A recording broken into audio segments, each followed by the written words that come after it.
Hello, dear student. All of you, welcome back in new lecture of our botany paper first on credit number first. Today we will see here the chapter number first. The name of the chapter is Utilization and Economic Importance of Pteridophyte. This is the last chapter of credit number first. I am Dr. Mukta Bhamre, Assistant Professor, Department of Botany, KTHM College, Nasik. So the student, the session agenda of today's lecture is chapter number 3, Utilization and Economic Importance of Pteridophyte. So the student, in previous lecture we already seen that the life cycle of Nephrolipis regarding to the reproduction. In Nephrolipis, vegetative reproduction, it takes place with the help of fragmentation of rhizome. The older part of rhizome undergoes dead and decaying process, and the dichotomous branching undergoes separate, and each dichotomous branching it's produce the new plant. Then asexual reproduction takes place with the help of formation of spore. That spores produced within the sporangium, and sporangia developed within the sori. Sori containing leaves we call the sporophyll. So the sexual reproduction after haploid spore undergo germination to produce the prothala, or it is also called as a gametophyte. The gametophyte here, the monoecious means they bears the both the sex organ. The male sex organ is called antheridia, while female sex organ is called the archegonia. And there is a fertilization is there. After fertilization, zygote is a form, and zygote undergoes germination to produce the new sporophytic plant body. Okay, so here the two alternation of generations are there. One sporophytic diploid generation, it is a dominant diploid, and it's alter with the haploid generation, it is gametophytic generation. Okay, it shows the alternation of generation. All these points the student we already covered in our previous lecture. So in today's lecture, we will see here the utilization and economic importance of pteridophyte. So the student pteridophyte, these are the primitive land vascular plant group is there, and this pteridophyte, it is having a very huge economical importance. So it is a importance of the pteridophyte is not well documented because due to the attention has not been given towards their use in a human welfare. However, there are many reports on their uses. Especially, it is a use as a food plant, then medicinal plant and horticulture plant. And some of the aspect of economic importance of pteridophyte I am explaining here. So the first we see here the food. So the young leaf tip of the fern, the succinate phytics are used as vegetable. The young frond of the Amplopteris prolifera, it is a sold as a market named the Dekisha in India and Bangladesh. The leaves of Marsilia, it is a commonly called as shushni. It is a used as vegetable. Then the rhizome of the many pteridophytes, such as the pteris, it is a rich in a starch, and due to the richness of starch of that rhizome, it is a used as a food.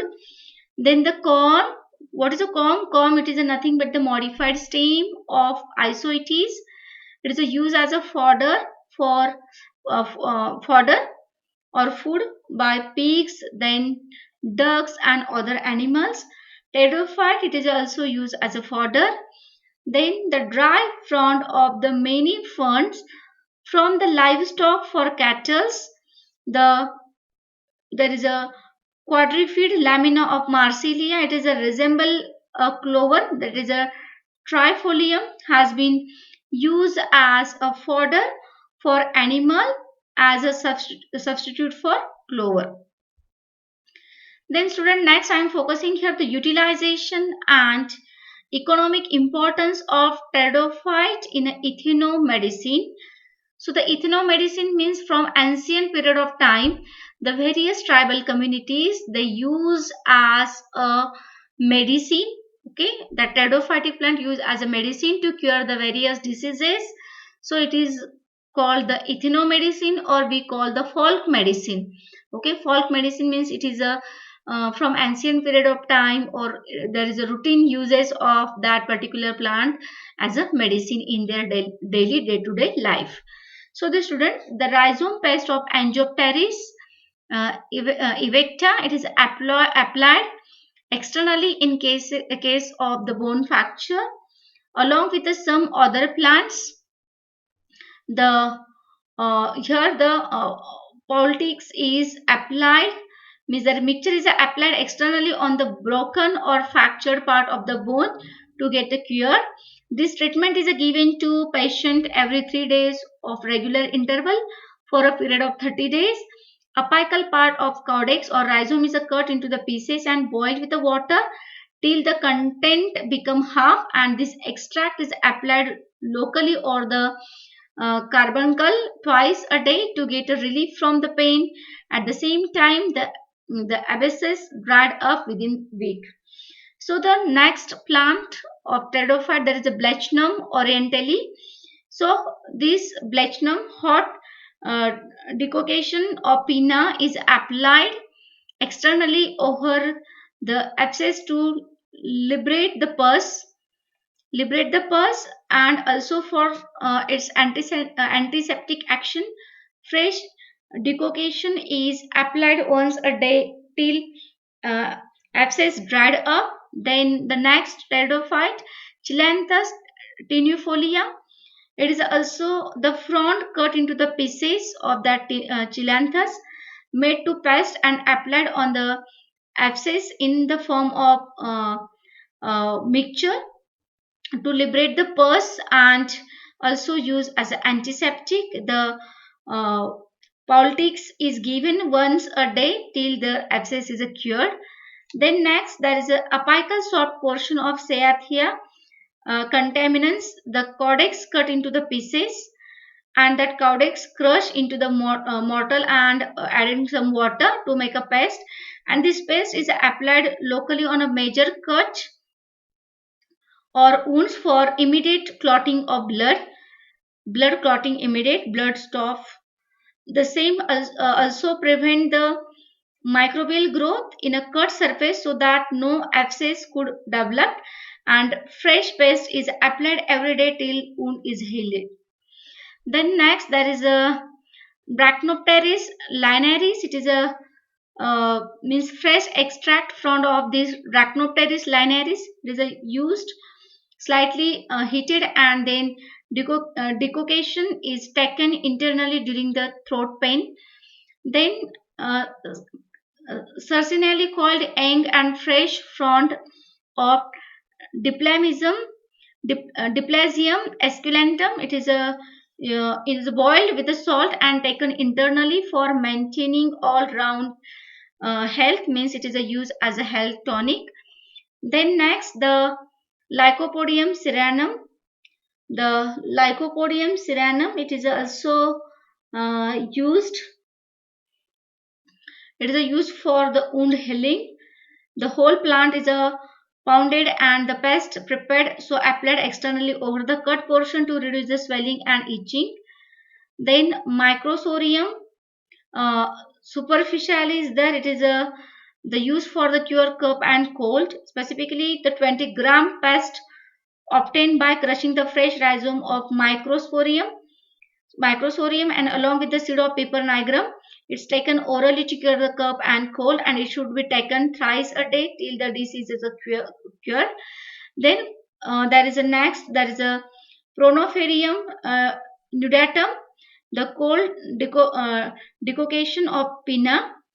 This Pronotherium is a use as a mouthwash during acute pyrrhia. 2 to 3 wash is given a day till it is cured. Then the frond of the Pteris aceiformis, then it is pounded to paste with water and applied locally twice during the swelling of the joints. Then there is a Drymoglossum heterophyllum. It is also used as curing the, it is a use against the bone fracture. So this Dracnaria species or Drabnoglossum, it is also used for the bone fracture. It is applied over that. Then the next I am focusing here the pteridophyte. It is a use as the horticultural important or ornamental importance. The following pteridophytes, these are the following pteridophytes are cultivated in a garden as ornamental plants for their beautiful appearance or feather-like leaves appearance. Nephrolepis hexalata, Teres vitata, then Xylotum nudum, Lycopodium, Phlegmaria, Silaginilla wildovi, Silaginilla bryopteris. Then next I am focusing here the pteridophyte used as a biofertilizer.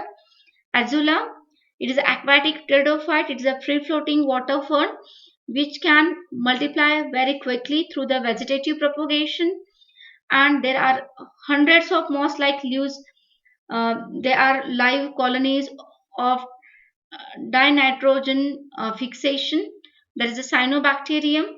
There is a within the leaves of Azula. There is a containing the nitrogen fixing algae. Okay, the colony of nitrogen fixing algae like Anabaena azuli live within the leaves. The relationship between this algae Anabaena azuli with Azula, there is a symbiotic relationship is there, where the alga provide the nitrogen to the plant and Azula it's provide the shelter to the Anabaena.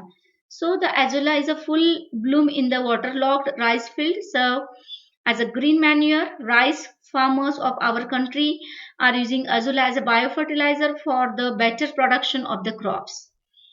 Then next, the pteridophyte used as an indicator plant. So like angiosperm, pteridophytes are also being used as an indicator plant. Here the equisetum accumulates the mineral, especially the gold in their stem. The rate of accumulation even reach up to 4.5 uh, ounce per ton. Equisetum may be referred to as a gold indicator plant with help in a searching a region for the gold for deposition. Then similarly, there is another plant is there Aspelium adulterum. Okay, it indicate the nickel. Then Actinopteris Astralis. It is a indicator of the this indicator of the cobalt indicator plant. Okay, so thus these plants are found to be valuable in prospecting for the new deposition. So the student next I am focusing here the pteridophytes. It is a use as a various purposes. There are various application of pteridophytes. The stem of the equisetum, it was used for the polishing of wood in ancient time, and it's also used to clean the utensil. Then the root and stem of the osmunda used to make beds for the growing orchids. Water boiled with a Lycopodium clavum. It is a use the dyeing the woolen cloths with become a blue when dipped in a bath of Brazil wood. The powder of Lycopodium, it is a highly inflammable and used in a pyrotechnic and for artificial lightning. This Lycopodium powder find its wide use in a demonstration of artificial lightning, and it is artificial lightning on the stage because it's dispersal easily in the air and only a small quantity is needed to produce the explosion. Then some other pteridophytes member are considered to be the uh, it is a harmful weeds. Here the pteridophyte like a Pteridium aquilium is a carcinogenic plants which can rapidly invade the open forest land, thus eliminate the other plants of the forest floor. It is a highly carcinogenic. They secrete some chemical compound. The roots secrete some chemical compounds, and other normal plants cannot be survive in their periphery. Then another, the Salvinia, the free floating bottom fern, quickly propagates vegetatively and thus occupy the entire water surface of the lake, ponds and irrigation reservoir, preventing the free floating of water, and it also causes the depletion of oxygen within the water. So it is harmful to the aquatic animals also. So the students see this is regarding to the various utilization and economic importance of pteridophyte at different. So in today's lecture, we here already focus here the utilization of pteridophytes like as a food, okay, food, then fodder, then it is a use as a ethnomedicine to cure the various diseases. Then pteridophyte it is a use as a ornamental plants because they have a ornamental potential like feather like leaves. Here the fronds are different size, shape and patterns. Okay. Then the pteridophytes use as a biofertilizer. Excellent example is azula. Azulite containing the nitrogen fixing algae, blue green algae, Anabaena azuli, and that's why they fix the atmospheric nitrogen. Then pteridophyte used as an indicator plant. It's indicator of the gold, nickel and cobalt. Then pteridophyte used for the various purposes like as washing and cleaning the utensil. Then it is a use as a dye for woolen cloth. Then it is a use as a lightning material. Okay. So see these are some uses, and some pteridophytes like as azul, salvinia and pteridium it is also the harmful. So the students see this is regarding to the economic importance of pteridophyte, utilization and economic importance of pteridophyte. Thank you.